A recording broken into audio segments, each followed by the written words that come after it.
Hadirin jemaah Jumat yang dirahmati Allah, tidak terasa beberapa hari lagi dalam hitungan hari kita akan memasuki bulan suci Ramadan.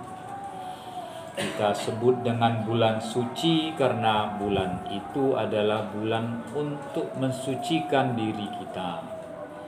Kita sebut bulan suci agar kita terhindar dari perbuatan atau dosa yang bisa mengotori jiwa dan raga kita. Sehingga kedatangan bulan Ramadan itu adalah kabar gembira bagi kita umat Islam dan menyenangkan bagi kita, paling tidak usia kita sampai ke bulan tersebut. Karena bisa saja saudara, teman, handai taulan, kenalan kita di Ramadan lalu masih bersama kita. Tapi di bulan Sya'ban ini sudah tidak ada bersama kita lagi karena sudah dahulu meninggalkan kita. Sehingga kalau kita masih diberi kesempatan masuk ke Ramadan yang akan datang, artinya tentu kita adalah orang-orang yang beruntung masih diberi kesempatan untuk masuk ke bulan suci tersebut. Maka bagaimana sikap kita dalam menyambut bulan suci Ramadan tersebut? Maka marilah kita sambut paling tidak dengan 3 hal, di mana 3 hal ini cukup mewakili semangat kita dalam menyongsong datangnya bulan Ramadan tersebut. Yang pertama adalah kita siap menyambut Ramadan dengan kegembiraan dan kebahagiaan. Kita gembira dengan datangnya bulan Ramadan. Kita senang dengan datang bulan Ramadan karena kita tahu bahwa banyak keutamaan di bulan Ramadan tersebut. Kalau kita bahagia dan gembira dengan datangnya bulan Ramadan, artinya kita sudah memasuki spirit ini. Karena ada sebagian orang yang tidak senang dengan datangnya bulan Ramadan itu. Mungkin kita mendengar dari ucapannya, dari sikapnya, bahwa mereka yang mengatakan, "Duh, Ramadan datang lagi, puasa nanti sebulan penuh, saya tidak kuat puasa, saya tidak kuat makan di siang hari.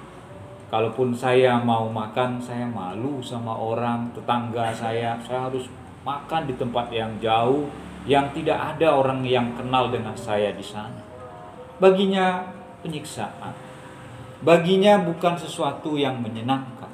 Padahal bagi orang-orang tersebut mestinya tidak seperti itu.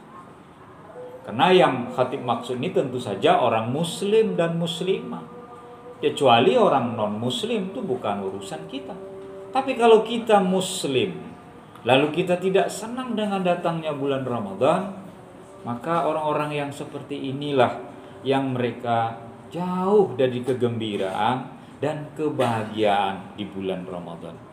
Makanya Yahya bin Abi Katsir, dia meriwayatkan bahwa orang-orang dahulu, para ulama salaf dan ulama khalaf, mereka selalu berdoa dengan doa yang dilantunkan secara pribadi atau bersama-sama.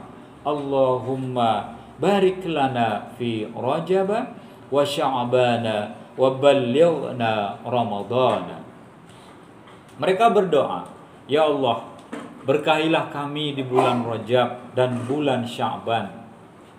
Kita minta Allah memberkahi kehidupan kita, perilaku kita, apa yang kita lakukan, apa yang kita makan, apa yang kita minum. Kita memohon kepada Allah untuk diberkahi di bulan Rajab dan di bulan Sya'ban. Lalu kita berdoa, "Wa ballighna Ramadan," dan sampaikanlah kami di bulan Ramadan. Artinya kalau kita meminta sampai usia kita di Ramadan, maka usia kita panjang dan bertambah, sehingga ada kesempatan kita untuk menikmati Ramadan tersebut. Walaupun bagi sebagian orang itu bukan kegembiraan, tapi adalah penyiksaan, tidak menyenangkan. Maka mari kita berdoa dengan doa tersebut dan kita riang gembira, alhamdulillah, marhaban ya Ramadan, selamat datang Ramadan, saya masih diberi kesempatan memasuki bulanmu yang suci. Yang kedua, siap menyambut bulan Ramadan itu dengan pengetahuan yang mumpuni. Perintah dalam agama ketika Allah menurunkan surat pertama kepada Nabi Muhammad bukan langsung ibadah mahdhah seperti perintah sholat, perintah puasa, zakat, bukan. Tetapi Allah menurunkan surat Al-Alaq ayat 1-5 di mana ayat 1-nya berbunyi Iqra bismi rabbikal ladzi khalaq. Bacalah dengan nama Tuhanmu yang telah menciptakanmu. Perintahnya membaca. Artinya apa? Kita itu belajar, mengetahui segala sesuatu. Baru kita mulai ibadah kita. Kalau kita belum mengerti caranya ibadah, maka kita belajar. Kalau kita tidak tahu, makanya kita bertanya. Kalau kita belum paham, maka hadirlah di kajian-kajian. Bahkan di dalam ibadah Jumat itu ada khutbah Jumat. Khatib menyampaikan uraian tentang agama. Supaya apa? Supaya kita paham dalam menjalankan ibadah kita itu. Jangan ibadah kita itu sia-sia. Banyak orang atau sebagian orang masih tidak bisa membedakan mana sholat sunnah ba'diyah, mana sholat sunnah qobliyah. Banyak orang yang tidak paham bagaimana sholat sunnah jenazah, bagaimana sholat sunnah gerhana. Tata caranya beda. Bahkan kita sering melihat bahwa ada orang yang melaksanakan sholat Idul Fitri, di mana takbir pertama dari 7 takbir setelah takbiratul ihram, mereka bukan mengangkat tangan, tetapi malah ruku. Kenapa? Karena mereka nggak paham bagaimana tata caranya sholat sunnah Idul Fitri. Maka kalau Allah memerintahkan kita untuk membaca agar kita punya pengetahuan, karena dengan pengetahuan itulah kita nanti bisa mengetahui sesuatu yang kita kerjakan, tidak kita ikut-ikutan atau muqallid, tetapi kita punya dasar, ada buku yang kita jadikan rujukan, ada sanad guru yang kita jadikan sebagai rujukan, karena sumbernya itu nanti jelas. Tidak ikut-ikutan, apalagi tiru-tiru, yang ditiru itu ternyata salah. Maka Allah mengingatkan kita dalam surat Al-Anbiya ayat 7, Allah mengatakan, Fas'alu ahla dzikri in kuntum la ta'lamun.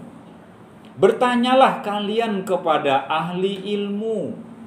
Bertanyalah kalian kepada orang yang tahu, kata Allah, jika kalian tidak mengetahuinya. Itu perintah. Kalau nggak tahu bertanya, kalau belum paham belajar. Maka Ramadan kesempatannya kita menimba ilmu.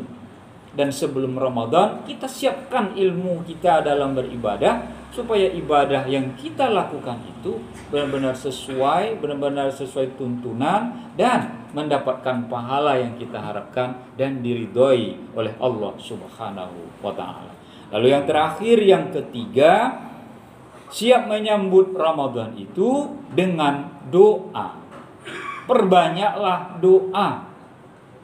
Bulan Ramadan selain merupakan bulan karunia dan kenikmatan beribadah, juga merupakan bulan yang penuh tantangan.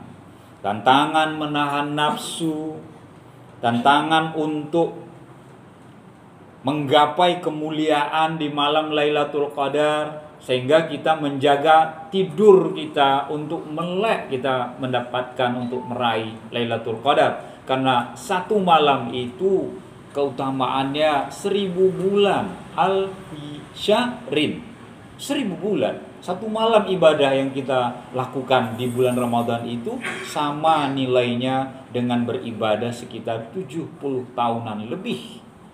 Maka kesempatan yang kita dapatkan itu kita Raih dengan apa? Dengan usaha tentunya, dan diiringi dengan doa.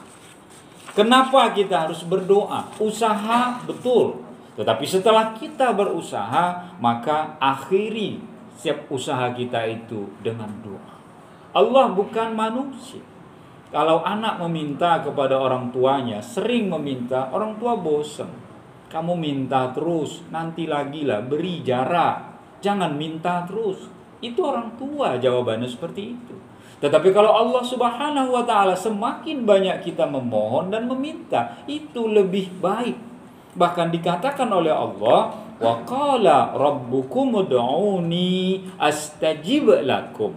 Dalam surat Al-Quran Allah mengatakan, surat Ghafir atau surat Al-Mu'min ayat 60. Allah mengatakan demikian. Tuhanmu berfirman, berdoalah kepadaku, kata Allah, niscaya akan aku perkenankan bagimu apa yang kamu harapkan. Allah mengabulkan kapan saja. Dan kita memiliki dua momen doa itu. Yang pertama, momen waktu. Kalau kita di Indonesia ini, kita punya momen waktu di sepertiga malam, ya. Jadi mari kita laksanakan sholat tahajud, sholat taraweh, sholat witir kita. Berikutnya kita setelah melaksanakan itu, kita lakukan sholat tahajud. Qiyamul lail kita tampak dengan melaksanakan perintah Allah tersebut.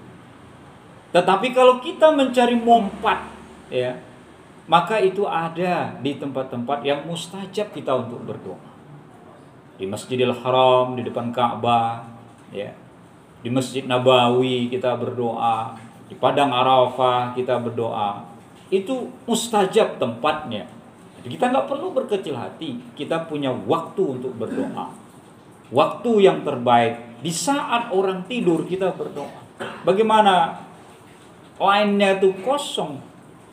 Itu karena orang jarang menggunakan line tersebut.